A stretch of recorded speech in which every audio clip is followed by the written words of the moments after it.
Something very special is happening in Colorado right now as Mackenzie Blackwood has been utterly dominant since the trade. Numbers that no other NHL goalie over the past stretch since he's been traded can even match. But it's not just him. The Avalanche have been getting contribution even from guys like Jusso Parssinen, who was recently traded over, getting his first point as a member of the Avalanche. And with Mikko Rantanen being a pending UFA right now, Jared Bednar is doing all the right things to make this team line up for a great season into the playoffs and likely being one of the top cup contenders this year. Everything's coming together, and we have to get into all of it coming up on this episode of Hat Trick HQ. But before we get into the video, guys, we got to remind you that a big percentage of you, over 90% of you, are not subscribed. And we have daily NHL news. A lot of the time, we have multiple videos every single day. So if you want to stay up to date on all the latest news, stories, everything going on around the league, this is the spot to be. The subscribe button's down below, and it's completely free. Mark, Darius, let's get into this, and we got to talk about Mackenzie Blackwood, as since he's been traded, he is now 7-1-1 for the Colorado Avalanche, making some amazing saves along the way. He has a .940 save percentage, 1.67 GAA. Mark, I'll start with you. What has made this click in Colorado and not a place like San Jose or New Jersey? I know the team is playing great in front of him, but he still looks like a different goaltender. Well, I mean, looking at Blackwood, even when he was on the San Jose Sharks, even though they're not a playoff team, he still had around a .911 save percentage. He was looking incredible on the team, and just 2 years ago, a lot of people thought Blackwood's career was over. We've seen him traded from the Devils to the Sharks for a 6th-round draft pick, and going into the season, he really picked things up, which led to the fact of the team picking him up. Looking at Blackwood, as I said, he had a good start to the year with the San Jose Sharks. He continues on with Colorado, and it legitimately looks like the biggest upgrade in goaltending after Gorgiev was traded from Colorado. But Darius, looking at this, do you think the emergence of Blackwood with the Avs does make them a contender?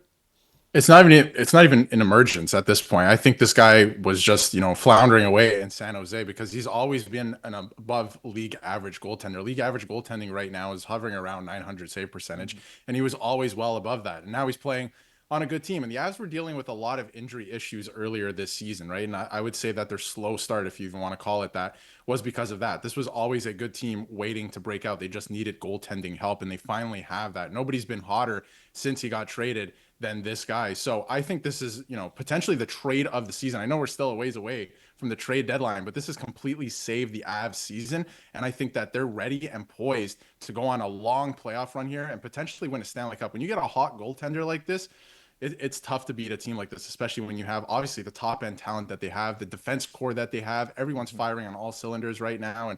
And Blackwood is putting up pretty like video game numbers right now.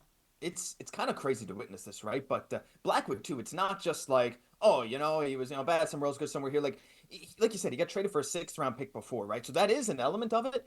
But a lot of people around the league, especially people who have played goalie before, even maybe outside the NHL, they continually praise his ability to just like his fundamentals, right? We even have this here from a Habs beat reporter Priyanka Emrith saying Jakub Dobeš, who a lot of Habs fans will know, and when he played against them just the other day, Jakub Dobeš, Habs rookie goalie, watches video of Mackenzie Blackwood, his rival at the end of the ice when they played each other the other day, as well as trying to model his mental game after Carey Price. Like Blackwood's fundamentals, his technique is incredible. So that's what's allowed him to really take that extra step this year. But like you guys said, it's the offense in front of him helping him as well, knowing he'll get some goal security, but the defense has helped a lot too. And we also would be remiss if we finish this Blackwood section, we didn't talk about this contract, right? This extension. This is already looking like an incredible steal. Not only is this year probably the best I would say for sure, the best goaltending contract in the league at this moment, but heading into this next contract, this dude's already playing like a borderline $9 or $10 million goalie right now, right? You got to imagine if he was a UFA still coming up the end of this season and he hadn't extended, that's what he would get. So, I mean, Mark, we'll go back to you. Is this going to turn into the best goalie contract in the NHL? Because we're looking, I know it's hard to project goalies year over year. There's a lot of variance. We've seen it with the likes of Bobrovsky and some other guys, even Shesterkin to some extent. But when we're looking at Blackwood, I think he's in a great spot right now. This Colorado team has built the team well, even though there's a bit of uncertainty about their future, especially with Rantanen. I genuinely think that we'll look at this in a couple of years and say that this is probably one of the best contracts in the sport, let alone for goalies. Well, I mean, that's the biggest thing. You're looking at the contract, like you said, $2.3 million this year while they're in the middle of chasing the Stanley Cup is huge on its own. But when you look at the 5-year extension at 5.2 million, the cap is going to continue to rise. You still have a goaltender only 28 years old. The biggest problem with the Avs over the past couple seasons has felt like the stability in net, and they finally get this on a long-term deal with Blackwood. Yes, they did have to give up a bit. Yes, they had to give up a couple players that fans maybe didn't want to see go. But looking at the value they got, there's a chance if Blackwood continues playing like this, he might honestly get a vote for the best goaltender in the NHL. And yes, that might be a bit of a stretch, but with the way he's been playing, I don't know if you feel the same way, Darius, but do you think he has a chance to maybe get a couple nods for the Vezina? I was about to bring that up. I'm thinking at this point, he might be not a lock, right? There's other really good goaltenders. If you look at the whole sample size of an entire season, Connor Hellebuck might be that guy. Yeah. But since coming in, if he continues this and the Avs make the playoffs and make some noise, absolutely, I would put him in that category. And even dating back to when they won the Stanley Cup, the question mark with the Avs has always been the goaltending. They finally have that now. And you made some great points, Mark. I mean, he's only 28. He's only going to make $5.2 million or just north of that, right? Over the course of the next couple seasons. So as the salary cap continues to rise, they finally found a goaltender. They still, their stars are not, getting too much older, right? They're only entering their 30s at this point. So they can make a bit of a run here for the next couple of years with a guy like this. If he continues to play this way, which I think he will, because he has every other team he's been, but this is finally a competitive team that he finally gets to play with. It's really fun to watch this unfold right now in Colorado. And I know we talked a lot about Blackwood. Leave your thoughts on Blackwood down below, but it's also the roster construction, because when you look at the history of the Avalanche right now, a lot of people thought that Kadri move was kind of their all-in move, right?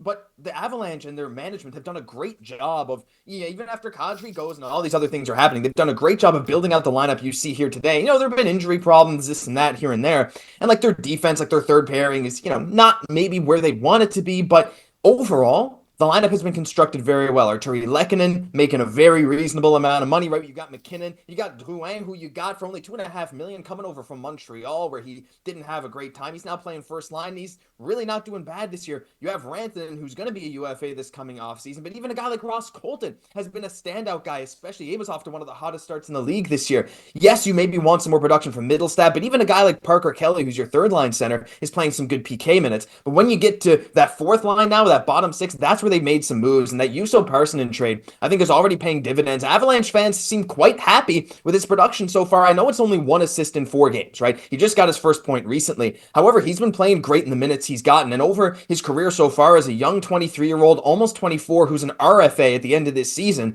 he's the kind of guy that you take a low-risk move on. That trade with Nashville basically gave up on Parssinen, and then they kind of gave up him for nothing, almost nothing, right? No one that the Avalanche really cared about long term. And already he's looking like he could be a staple in the bottom 6 for years to come based on what he's done. And so, Mark, when we're looking at their lineup, when they're looking at moves like this I think is just the first move of many that the Avalanche will probably do leading into the deadline. But these depth moves, their ability to construct a full roster around their stars is one of, if not the best in the NHL, I think, which is why I think this could very well be another Cup final run for him this year. And I mean, looking at this trade, a lot of people might say, hey, who is Jusso? Why do we really care about this? But the biggest thing is when you have the star power, you're going through the team, Nathan MacKinnon, Cale Makar, Rantanen, you have so many big names. You need the small contracts that are going to make an impactful run. You see most teams that win the Stanley Cup have a third line or fourth line filled with a couple guys on vet minimums or maybe young players pushing for the spot to be a full-time NHL player. If you had an entire team full of $3, $4, $5 million contracts, you would not be able to roster this team. So the biggest thing is, yes, you're getting guys coming in. He might only have 1 assist in 4 games, but he's a 23-year-old RFA that could grow with this team. Someone that could turn into maybe a second, third line center. Now pushing for a second might be a little far, but looking at the value, you got a young player that can hop straight in your lineup and produce at this age does add a lot of value. Looking at this, Darius, do you think they're going to continue adding, or do you think they might look for some young guys to help with this push? I actually think that they've done a great job adding young guys and guys who aren't, too far over the hill or too old, 35, 36 years old, right? Like this whole team is constructed of pretty young guys, right? That can help you win. Ross Colton, for example, I think that was a great move. This guy knows how to win the Stanley Cup. You have to add more guys like that. Drouin hasn't been there, but it's a project, right? You bring him in, he's in his happy place now. He's playing with Nathan MacKinnon. He seems to be doing better. So these little moves are going to add up for the Avs. And while saying that, I do think that they're going to go out and make maybe a move or two more, right? Like they're probably going to add on defense, I would think, maybe bottom six, like these minor moves. But for the most part, I think the team is set. They know what they have, and they have guys who are not only young, but know how to win. And I think that's important and something that, sometimes you have to trade for or sign in free agency. And I think they've done a great job at doing that. It's unbelievable how they've made this roster with like seemingly not giving up too much to get the assets that they do have, and a lot of the contracts that they have, if they need to move them, they are movable, right? And like you said too, a lot of these guys aren't on massive cap hits, so you kind of feel okay extending Mikko Rantanen or signing him in free agency to one of those big time deals. So we'll have to wait and see on a lot of this stuff, but there's a lot of good stuff happening for the Avalanche right now. Let us know down below your thoughts on everything going on with Mackenzie Blackwood, Jusso Parssinen, and even a lot of other guys maybe we didn't get to in this video. We'd love to hear from you, but that'll do it for this episode of Hat Trick HQ. If you enjoyed, leave a like, comment, and subscribe down below. It's completely free. We got daily NHL coverage from all around the league. I'm Josh Gauss, my co-hosts Mark and Darius. We'll catch you in the next one.